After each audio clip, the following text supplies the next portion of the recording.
Okey, Assalamualaikum warahmatullahi wabarakatuh dan salam sejahtera. Okey.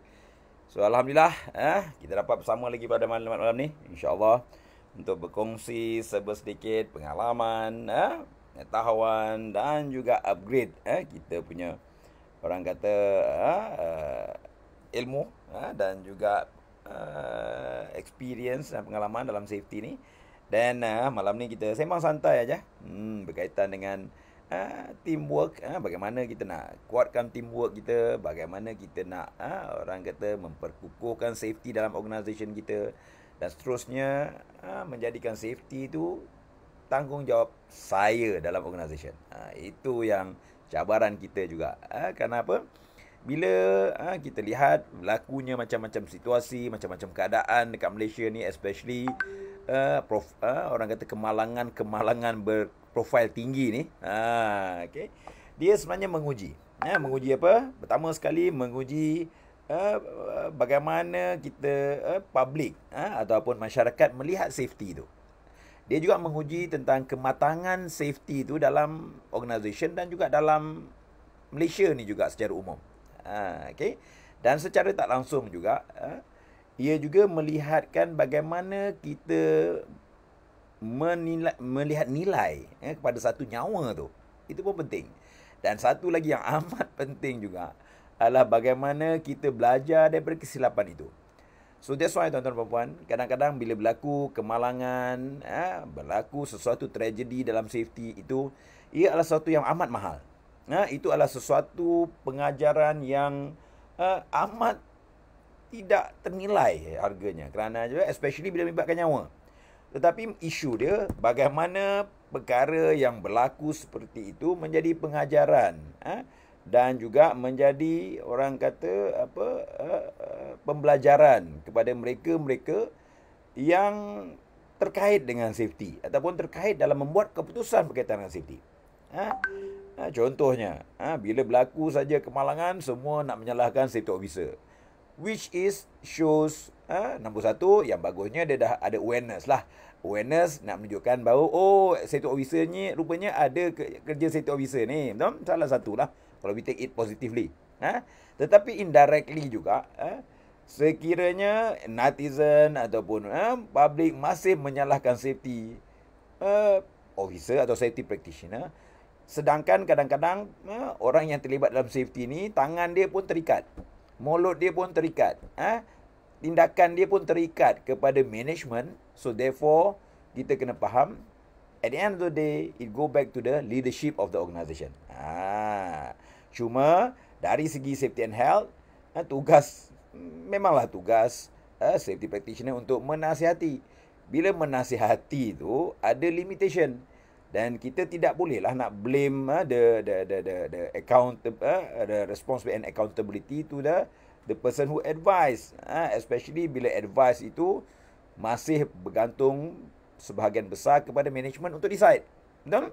Because of bila orang yang boleh buat decision, they can overrule that things. So therefore sepatutnya negara yang punya rakyat yang matang tentang safety, rakyat yang faham tentang safety dan rakyat yang tahu tentang accountability sebenar, sepatutnya meletakkan tanggungjawab yang sebenar kepada kepimpinan syarikat itu sendiri. Okay, so that is very important. Dan lagi satu juga, yes, memang akan ada blame game, tetapi we have to identify the root cause of the problem. Itu yang paling penting. Tapi kejadian macam ni bukan kejadian yang pertama pun. Betul? Ini adalah kejadian yang berulang kali dah. Especially yang melibatkan multiple fatality. Yang melibatkan public especially. Dan kadang-kadang kalau kita lihat, kita ni ataupun masyarakat ataupun secara umumnya industri ataupun mereka yang terlibat dalam organisasi tersebut, ataupun organisasi secara umum tidak belajar dan tidak orang kata memperbaiki keadaan yang telah berlaku supaya ianya ada keinginan untuk memastikan tak berlaku lagi. Betul? Tapi berulang lagi. Sedangkan kalau kita lihat secara orang biasalah, saya pun dapat juga WhatsApp dan SMS menyatakan cara yang paling mudah bila ada kerja high risk, why not divert? Ada yang kata juga, yang kata, oh, bukan senang nak divert, nanti menyusahkan orang. Hello, bukan masalah nak menyusah. Memang sesuatu yang baik tu untuk prevent mati sia-sia memang menyusahkan. Pakai PPE. Kalau setengah-setengah orang yang beranggapan benda itu susah, memang susah.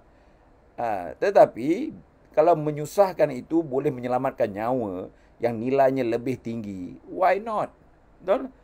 Itu pentingnya teamwork, kerjasama untuk menyampaikan maklumat yang betul. So we have to understand that. So dalam apa pun berlaku, sama ada insiden berlaku, kemalangan berlaku, melibatkan nyawa, melibatkan maybe masa, melibatkan siapa saja, kita kena faham. Setiap perkara yang berlaku tu ada pembelajaran di sebagainya, dan kita mesti memastikan pembelajaran itu berterusan, bukan lepas 2-3 bulan benda tu sejuk dan tak kisah, tunggu another case berlaku dan baru kita nak terkujat-kujat, meloncat-loncat.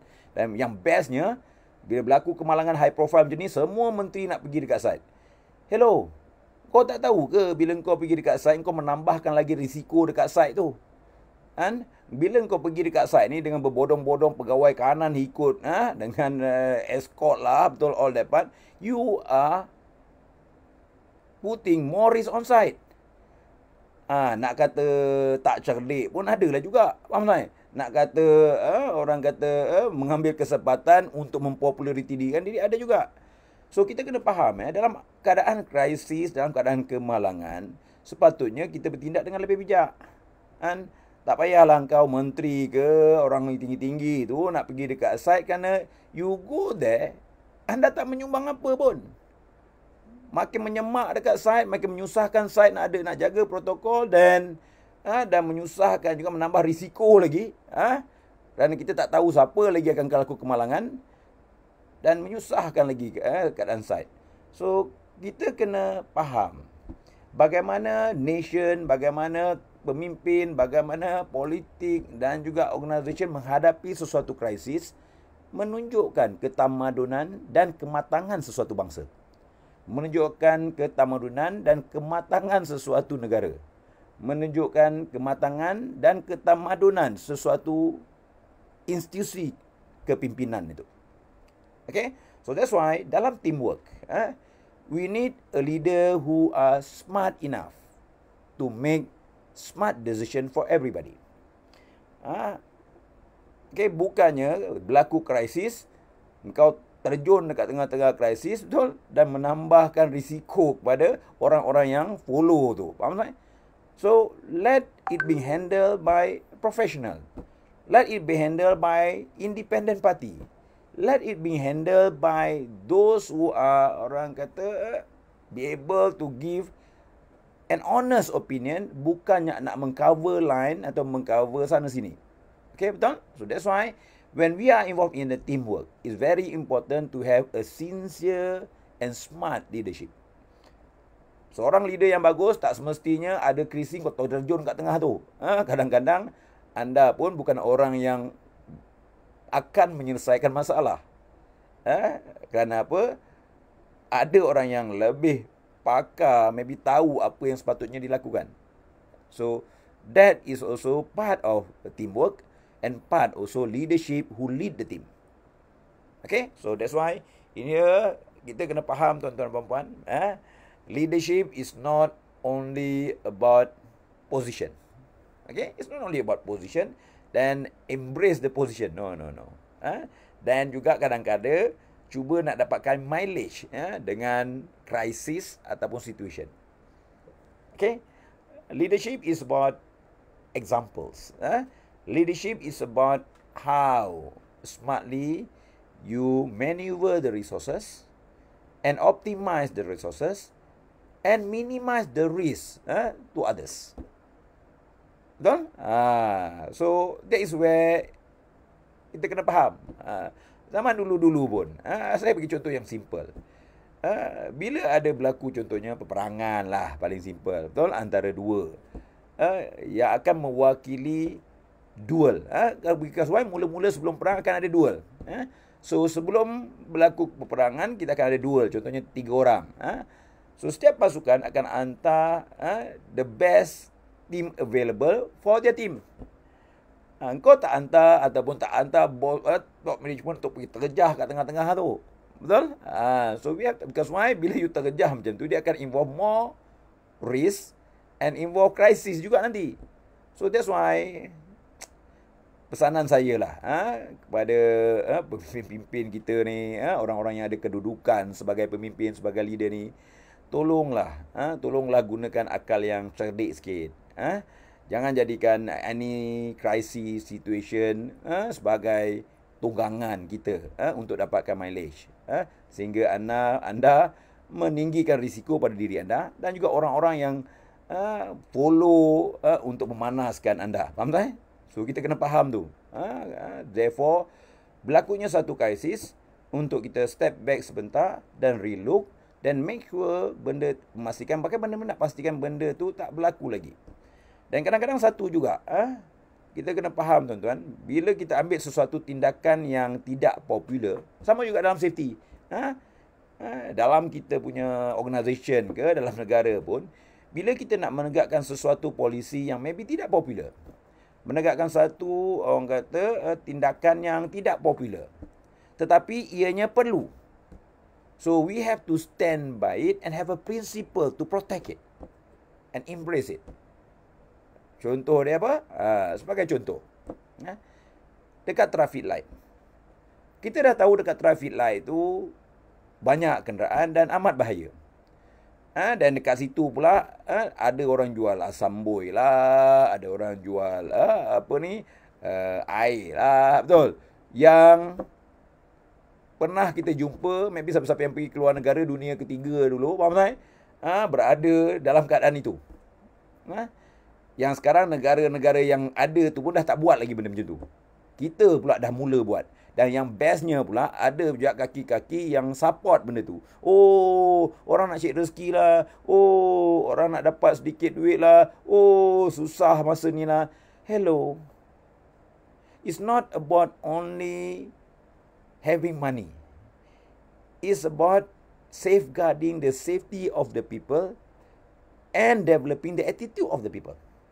Not only the people yang jual asam boy tu, betul? The people who respond to it, yang buka cermin pergi bagi beli tu pasal apa? So itu pun sama juga. That shows maturity of our country, our nation, our rakyat towards the safety, dan juga maturity and civilization of our people toward perception of safety and value of safety itself. Okay? So that is also the role of teamwork. Kerana apa? Kita kena menegur, kita kena sampaikan benda yang betul. Dan macam mana saya selalu sampaikan kepada student saya, bila kita buat benda yang betul, okay, tulis benda ni. Benda ni penting, dan kalau boleh buat poster pun benda ni besar-besar. Okay? Benda ni penting. Okay? Bila anda buat benda yang betul, tak kira apa pun, okay, kita akan, dan saya akan, dan anda akan dapat manfaat. Kalau kita buat benda betul, walaupun benda betul itu kadang-kadang tidak popular, walaupun kadang benda betul itu bertentangan dengan maybe pendapat setengah-setengah orang. Kerana at the end of the day, kita tahu benda yang betul akan beri manfaat. Okay? Tapi benda yang tidak betul, benda yang go against the principle, benda yang manipulatif, benda yang tidak sejajar dengan naluri manusia untuk betul, okey, dia akan menyebabkan apa dah? Dia akan menyebabkan laknat ataupun berlaku sesuatu yang tidak baik. So kita kena faham that particular concept. Sama juga bila contohnya orang tak ikut SOP, didenda 10,000. Dan orang bising, oh kenapa ada orang kena nak 10,000 ni, government nak cari duit lah, all that part. Dan kita kena faham 10,000 tu kena kepada orang yang tidak ikut SOP. Kau faham tak ni? Betul? Yes. So kalau orang yang ikut SOP, apa yang kau nak bunyi? Follow je lah. Yang bising ni sepatutnya adalah orang yang kena 10,000 tu. Dan kenapa kau kena 10,000? Dan kau tak ikut 10,000, tak ikut arahan. Dan itu maybe sebahagian kecil yang bising, tapi bahkan sebahagian kecil yang you compromise akhirnya the principle, dan kita sanggup turunkan ke compromise just because of that. Sepatutnya kalau ikut pendapat saya, daripada 10,000 tu, naikkan 50,000. Kan? Faham maksud saya kan? Kerana apa? Kita nak punish orang yang tak ikut. Dan kita nak meramaikan orang yang ikut. Sama ada secara rela atau paksa rela. Kerana apa? Dia bukannya masalah individu. Ia adalah masalah dia gagalnya mengadakan self-control. Kerana merebaknya COVID ni adalah kerana issue of self-control. Orang yang ada gejala, baru buat testing, maybe ada relation dengan orang yang ada, tak declare betul-betul. Dan juga tak isolate diri mereka atas kebertanggungjawapan diri. So if everybody take their role, take their responsibility, take accountability on yourself, I believe that itu akan menjadikan anda seorang yang lebih matang dan lebih bertamadun. Dan bila ramai orang yang matang dan ramai orang bertamadun, barulah negara kita sampai satu level di mana keselamatan dan kesihatan bukan tanggungjawab semua, tapi tanggungjawab saya. Siapa dia? Tanggungjawab saya. That's why, walaupun satu rumah pun, kalau ada 5 orang, 2 orang yang ada COVID positif pun, dia kawal dengan betul, they take care of themselves dengan betul, maksudnya, they are accountable for themselves, isolate diri dia dengan tanggungjawab, satu rumah pun takkan ada COVID. Maybe 2 orang tu sampai dia baik. So, kita kena faham itu, tuan-tuan. Kadang-kadang sebab nila setitik, kita sibuk nak selamatkan nila, belanga yang ada susu yang baik itu spoil the situation. Okay? Alhamdulillah. So kita dah berkongsi sedikit malam ni. That's why it's pentingnya teamwork untuk jadikan the dream works. Dan always remember in here, dalam sesuatu team, leadership amat penting. Dan character of a leader adalah sesuatu yang kita kena develop. Sama ada dalam diri kita, dalam tim kita dan juga orang lain. Kerana apa? Seorang leader yang bagus mesti mengambil tanggungjawab atas apa yang berlaku dalam jurisdiction kuasa mereka, dan juga dia juga bertanggungjawab ke atas apa yang berlaku di dalam bidang kuasa. Okey? So alhamdulillah malam ni kita ada siapa yang ada malam ni? Okey. So alhamdulillah kita ada Iskandar. Apa khabar Iskandar? Kita ada Brian, Encik Rosli. Waalaikumsalam Encik Rosli. Apa khabar? Okey, kita ada Satwan. Apa khabar Satwan? Brian, hai Brian. Kita ada Azizul. Apa khabar? Waalaikumsalam Azizul, Suntara dan lain-lain. Dan insya-Allah setiap perjalanan yang kita lalui dalam safety ni, always remember that. Tune dalam kepala kita untuk kita sentiasa berada dalam mood belajar. Apa dia? Mood belajar. Kerana apa? Kalau kita rasa kita dah cukup bagus, cukup pandai, kita dah cukup kumpul CEP lah, renew 5 kali lah maksudnya, then we come to the stage of we are dying. Kerana apa? Untuk seseorang itu hidup, kita kena terus belajar. Umpama ikan yang di air, kita kena sentiasa terus berenang untuk terus hidup. Betul? Kerana bila anda berhenti belajar, maknanya akan ada tanda-tanda kematian dalam diri anda.